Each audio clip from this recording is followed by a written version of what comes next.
ఈశానాం జగతోస్య వెంకటపతే విష్ణో పరాం ప్రేయసీం తద్వక్షస్థల నిత్యవాసరసికాం తక్షాంతి సంవర్ధినీం పద్మాలంకృత పాణిపల్లవయుగాం పద్మాసనస్థాం శ్రియం వాత్సల్యాది గుణోజ్వలాం భగవతీం వందే జగన్మాతరం.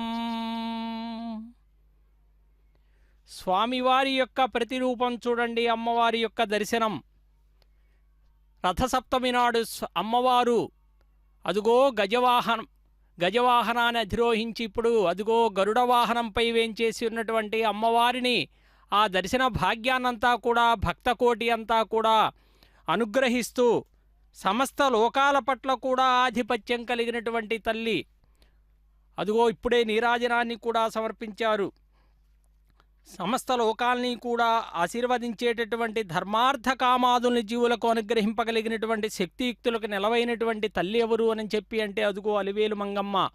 తిరుసుకనూరు క్షేత్రములో సమస్త భక్తులందరికీ కూడా ఇదిగో నేను స్వామివారు నిత్యానపాయనగా ఉండి అమ్మవారు ఏదైతే భక్తులంతా కోరికలు కోరతారో ఆ కోరికలన్నింటినీ కూడా తీర్చేటటువంటి కల్పరాజము అమ్మను ఎవరైతే సేవించి అమ్మవారికి నివేదిస్తారో ఆ కోరికలన్నింటినీ కూడా స్వామికి నివేదిస్తూ ఉంటుందట.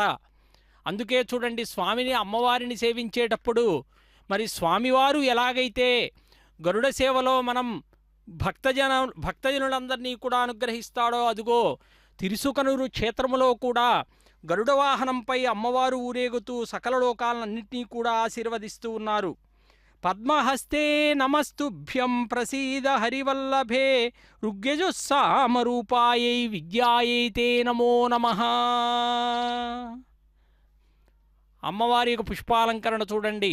అమ్మవారిని గరుడ వాహనము మీద గరుడు అనేటువంటి భక్తుడు సకలముల దాసునిగా కూడా కేవలం స్వామినే కాదు అమ్మని కూడా నేను సేవించి తరిస్తాను అని చెప్పి ఆ గరుత్మంతుడు ఏ రకంగా అదుగో భక్తులందరినీ కూడా అనుగ్రహించటానికి అమ్మవారు ఏ రకంగా అయితే ఈ వాహనం మీద ఊరేగుతూ సకలములైనటువంటి భక్తులని అనుగ్రహిస్తున్నారో చూడండి.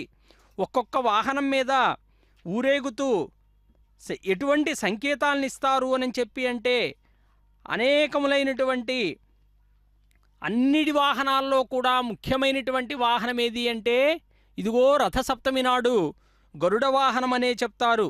ఎందుకంటే ఆ గరుత్మంతుడు మహావిష్ణువుకు నిత్యవాహనమైన ఛందోమయేన గరుడేన సమూహ్యమానః అని చెప్పి భాగవతం చెప్పినట్లుగా భగవంతుడు గరుణ్ణి అధిష్ఠించేటటువంటి ఆయన ప్రయాణం కొనసాగిస్తూ ఉంటాడట. అందుకే గరుడోత్సవానికి ఇతర ఉత్సవాల కంటే కూడా ఎక్కువ ప్రాముఖ్యం అని చెప్తారు. ఇతర ఉత్సవాల కంటే కూడా మరి ప్రాముఖ్యము ఔచిత్యం కూడా ఉన్నాయి అని చెప్తే స్వామిని సేవించేటటువంటి ఈ గరుత్మంతుడు దాసో మిత్రం తాళవృంతం వితానం పీఠం వాసో వాహనం చ ధ్వజశ్చ ఏవం భూత్వా అనేకథా సర్వదా సశ్రీశం శ్రీమాన్ సేవతే వైనతేయః. గరుత్మంతుడు ఏం చేస్తాడయ్యా అంటే ఆయన దాసుడుగా సకుడుగా విసనకర్రగా చాందినిగా ఆసనంగా ఆవాసంగా వాహనంగా కూడా ధ్వజంగా కూడా అనేక విధాలుగా సేవలందిస్తూ ఉంటాడు. నిత్యసూరుల్లో అగ్రగణ్యుడెవరు అని చెప్పి అంటే వైనతేయుడు. వైనతేయుడు అంటే సంస్కృతంలో అర్థం ఏమిటే వినతాయాహ పుత్రః వైనతేయః అని. వినత యొక్క కుమారుడు ఈయన. కద్రువ నాగమాత అని చెప్తారు. వినత ఈ వైనతేయుడు వినత యొక్క కుమారుడు కాబట్టి వైనతేయుడు అని చెప్తారు. అంటే స్వామివారిని ఎలాగైతే తిరుమలలో మనము ఏ విధంగా అయితే బ్రహ్మోత్సవ సమయాలలో గరుడ వాహనానికి ఎంత ప్రాముఖ్యత ఉన్నదో గజరాజులు చూడండి స్వామి యొక్క తిరునామాన్ని ధరించి స్వామి సేవలో తరిస్తూ మేము కూడా ఆ అమ్మవారి యొక్క సేవలో మేము కూడా తరిస్తున్నాము అని చెప్తూ జ్ఞాన వైరాగ్య ప్రాప్తిని కోరేటటువంటి మానవులంతా కూడా జ్ఞాన వైరాగ్య రూపాలైనటువంటి రెక్కలతో విహరించేటటువంటి ఈ అమ్మవారిని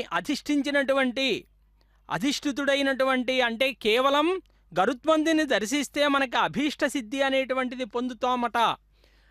మరి అమ్మవారు ఇలా గరుత్మంతుణ్ణి వాహనంగా చేసుకొని భక్తులందరికీ కూడా దర్శన భాగ్యాన్ని కల్పిస్తే ఆ దర్శన భాగ్యం ఎంతదో చూడండి.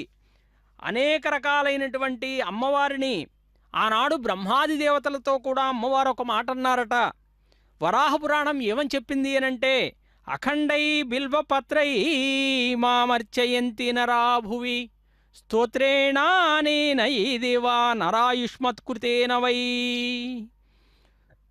ధర్మార్థకామమోక్షాణం ఆకరాస్తే భవంతి వై ఇదం పద్మసరో దేవ ఏకేచన నరాభువి. అంటే భూలోకములో అమ్మవారిని ఎవరైతే స్తోత్రాలతో స్తుతిస్తారో, మారేడు దళాలతో అర్చిస్తారో వారంతా కూడా గొప్ప గొప్ప స్థానాలన్నీ పొందుతారట.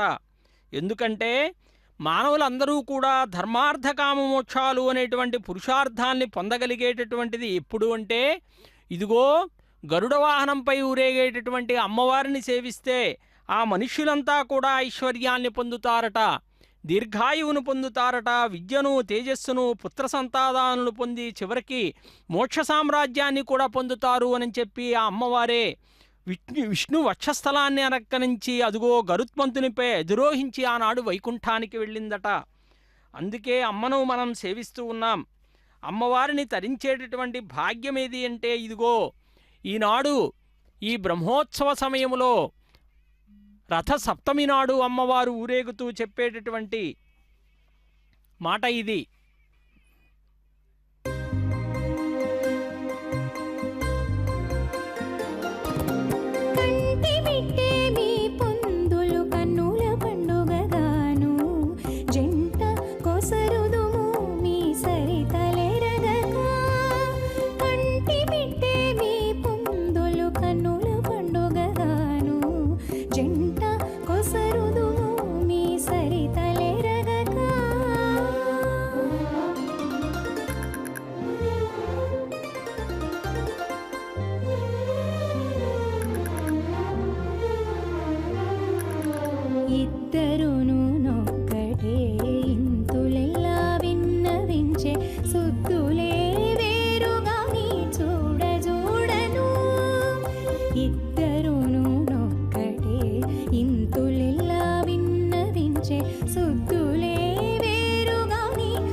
శ్రీ వెంకటేశుడల మేల్మంగవు నీవు రథ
ఓం శ్రీ పద్మావతీ దేవ్యై నమః.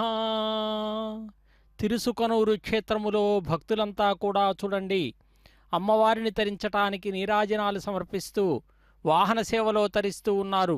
రథసప్తమి పర్వదినాన అమ్మవారికి కూడా విశేషంగా తిరుమలలో ఎలాగైతే సప్తవాహనారూఢుడై స్వామి ఊరేగుతూ దర్శనమిస్తాడో మరి తిరుసుకనూరు క్షేత్రంలో కూడా చూడండి భక్తులంతా కోలాటాలతో, నృత్యాలతో, గీతాలతో, వాయిద్యాలతో, ఢంకాది శబ్దాలతో కూడా ఏ విధంగా అయితే ఈ తిరుమాడ వీధుల్లో సంచరిస్తూ అమ్మవారిని సేవిస్తూ ఉన్నారో అమ్మను దర్శించేటటువంటి భాగ్యమంతా కూడా కపిలాక్షం గరుత్మంతం సువర్ణ సదృశప్రభం దీర్ఘబాహుం బృహస్కంధం వందే నాగాంగభూషణం. అంటే గరుడోత్సవం అనేటువంటిది చాలా గొప్పదిగా పురాణాల్లో చెప్పారు. వేదాత్మ విహగేశ్వర అని చెప్పి గరుత్మంతుడు సాక్షాత్తు వేదస్వరూపుడండి. వైదికములైనటువంటి సామాదులకు ప్రతిరూపాలైనటువంటి అంగ ప్రత్యంగాలు కలిగినటువంటి వాడు ఎవరు అని చెప్పి అంటే గరుత్మంతుడు. విష్ణు గరుడ సమ్మేళనము అనేటువంటిది వేద స్వరూప శీర్షాలుగా కూడా అభివ్యక్తమైందట. అంటే వేదాలు ఏవైతే ఉన్నాయో అవన్నీ కూడా మరి స్వామివారికి ఎలాగైతే అక్కడ ఉత్సవాలు జరుగుతాయో గరుడోత్సవానికి ఎంత శోభ అయితే ఉందో మరి ఇక్కడ అమ్మవారికి కూడా ఈ గరుడ సేవలో గరుడ పంచాక్షరి అని చెప్పి ఓం పక్షి స్వాహ అనేటువంటి మంత్రంలో కూడా 5 అక్షరాలున్నాయి. పంచవర్ణ రహస్యము అనేటువంటి స్తుతింపబడేటటువంటి గరుడోత్సవం అనేటువంటిది కూడా గొప్పగా ప్రసిద్ధికెక్కిందన్నమాట. మనం చూస్తూ ఉంటాం స్వామివారి సప్తగిరి నామాల్లో శ్రీశేషశైల గరుడాచల వెంకటాద్రి నారాయణాద్రి వృషభాద్రి వృషాద్రి ముఖ్యామని చెప్పి ఆ 7 కొండలకున్నటువంటి పేరుల్లో గరుడాద్రి అని చెప్పి మనం చెప్తాం. అంటే స్వామి కొండ ఎలా కనిపిస్తుంది అనంటే అదుగో అమ్మ సిద్ధేశ్వరి సకలములైనటువంటి సిద్ధులన్నీ కూడా అనుగ్రహిస్తుంది. అణిమా మహిమా చైవ లఘిమా తదా ప్రాప్తి ప్రాకామ్యం ఈశత్వం వసిత్వం అష్టసిద్ధయ అని చెప్పి చెప్తారు. ఆ అష్టసిద్ధుల్ని కూడా అణిమాది అష్టసిద్ధుల్ని కూడా అనుగ్రహించేటటువంటి శక్తియుక్తులు కలిగినటువంటి తల్లి ఆవిడ. కృతే వృషాద్రిముచ్యంతి త్రేతాయాం గరుడాచలం ద్వాపరే శేషశైలంచ వెంకటాద్రిం కలౌ యుగే. అంటే వామన పురాణం ఏమని చెప్పింది అనంటే త్రేతాయుగములో గరుడాద్రి అని చెప్పి పేరుండేదట. మరి వైకుంఠములో ఉన్నటువంటి వెంకటం అనేటువంటి విష్ణుదేవుని క్రీడాపర్వతాన్ని వరాహ విష్ణుదేవుని ఆజ్ఞానుసారం గరుత్మంతుడు భూమికి తీసుకుని వచ్చాడు. సువర్ణముఖి నదీ తీరంలో ఉత్తరంగా ప్రతిష్ఠించాడండి. అందుకే ఈ పర్వతానికి గరుడాద్రి అని చెప్పి చెప్తారు. అందుకే ఆ మాట చెప్పారేంటి అంటే వైకుంఠలోకాద్ గరుడేన విష్ణో క్రీడాచలో వెంకటనామధేయః ఆనీయ చ స్వర్ణముఖీ సమీపే సంస్థాపితో విష్ణునివాసహేతోః. అందుకే గరుడాద్రిని వేదస్వరూపంగా వర్ణించారండి. అదుగో గరుత్మంతుని చూడండి భక్తులందరినీ కూడా అనుగ్రహిస్తున్నాడు. అమ్మవారి సేవలో తరిస్తూ దాసునిగా నిత్యసూరుల్లో ఉండేటటువంటి ఆ గరుత్మంతుణ్ణి సేవిస్తే సకలములైనటువంటి శుభాలన్నీ కూడా కలుగుతాయట. ఆ దాసుడిగా, సకుడుగా, విసనకర్రగా, చాందిరిగా, ఆసనంగా, ఆవాసంగా, ధ్వజంగా ఆ వినతాసుతుడు శ్రీనివాసుని ఎలాగైతే సేవించాడో అదుగో అమ్మవారిని నేను కూడా ఇలాగే సేవిస్తాను అని ఈ సేవలో నిమగ్నమై ఉన్నారు. అమ్మను సేవించేటటువంటి ఆ రూపాన్ని, స్వామి యొక్క తత్వాన్ని గరుత్మంతుడు ఏ విధంగా అయితే ఎంత గొప్పగా అనుగ్రహించేటటువంటి తత్వం ఉన్నదో అమ్మవారిని మనం స్తుతిస్తే కూడా, అమ్మ యొక్క సేవలో పాల్గొంటే కూడా ఆ అమ్మ 7 కొండలవాడ దయకు ప్రతిరూపం కాబట్టి శ్రీనివాసుని యొక్క వక్షస్థలంలో ద్విభుజ వ్యూహలక్ష్మి అన్నట్లుగా అదుగో చూడండి 2 చేతుల్లో అమ్మవారిని మనం చూస్తే పద్మాన్ని ధరించి ఉంటుంది. పద్మములో కూర్చున్నటువంటి ఆ భంగిమను చూస్తే మరి వ్యూహలక్ష్మి పేరుతో కూడా వెలసియుంది. అందుకే ఈ తిరుసుకనూరు క్షేత్రములో పద్మములో ఆసీనురాలై చతుర్భుజాలతో అర్చామూర్తిగా దర్శనమిస్తూ ఉంటుందండి.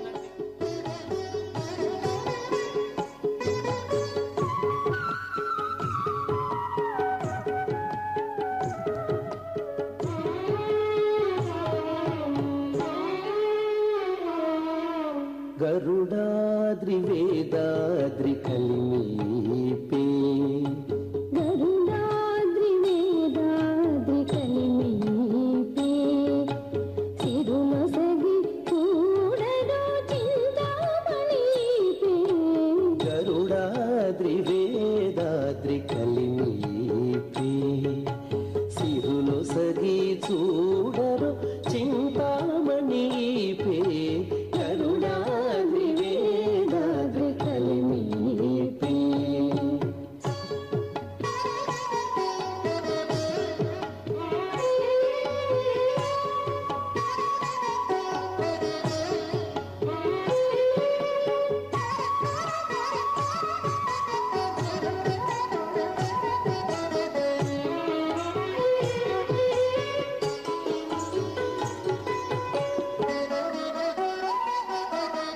బాలజలది పుట్టిన పద్మాలయైతే చాలిత శ్రీనారసింహు లక్ష్మీపే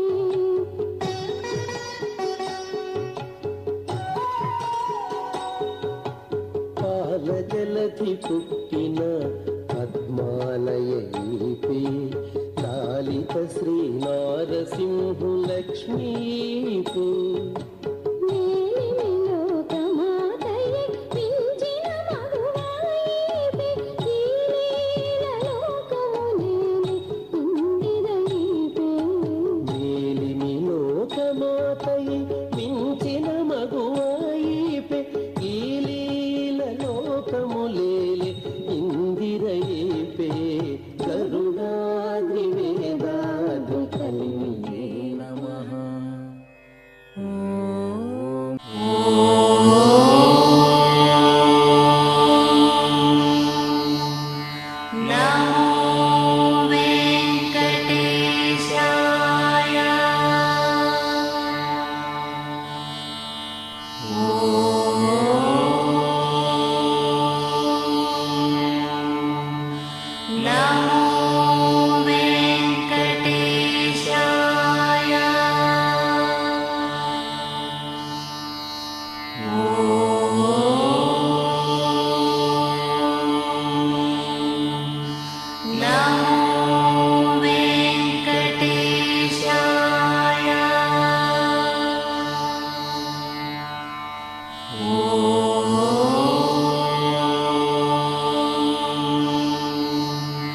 Now